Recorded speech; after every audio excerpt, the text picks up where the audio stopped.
नमस्कार शेतकरी बांधवांनो, मी गोविंद मुळूक ॲग्रोक्रॉप सायन्स नाशिक या कंपनीचा पुणे जिल्ह्याचा प्रतिनिधी बोलतोय। आज मी मांजरवाडी या ठिकाणी आलो आणि ह्या शेतकऱ्यांनी जे कंपनीचं KSB म्हणून जे प्रोडक्ट वापरले तर त्याच्याविषयी त्यांच्याकडून आपण जाणून घेऊ का काय नेमकं याचा काय परिणाम झाला ते। तर तुमचं नाव काय? माझं नाव अथर्व संतोष मुळे, राहणार मांजरवाडी, तालुका जुन्नर, जिल्हा पुणे। तर तुम्ही हे वापरल्यानंतर किती एकर आहे कांदा तुमचा? कांदा आपला 1.5 एकर।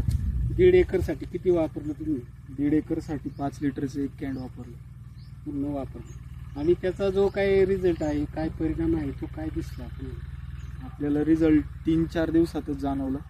कांद्याची पात जरा अशी वाकडी होती, ती सरळ झाली। कांद्याच्या पातीचा कलर चेंज झाला आणि कांद्याच्या साईजमध्ये पण थोडा फरक जाणवला। 4 दिवसातच तुम्हाला त्याचा रिझल्ट आलेला आहे। आणि आत्ता जे प्लॉट आपण पाहतो हा पूर्ण प्लॉट एकदम काळाभोर दिसत आहे आणि त्यामध्ये त्याची पात सरळ आहे, कुठेही काही प्रॉब्लेम दिसत नाही। तरी तुम्हाला आता तुम्ही काय सांगाल शेतकऱ्यांना, हे प्रोडक्ट तुम्ही वापरणार का नाही वापरणार? शेतकऱ्यांना सांगण्याचं की वापरून एकदा नक्की बघा। आता प्लॉट तुम्ही बघताच, रिझल्ट पण तुमच्या समोर आहे, वापरल्याचा फायदा नक्कीच मिळेल। नमस्कार.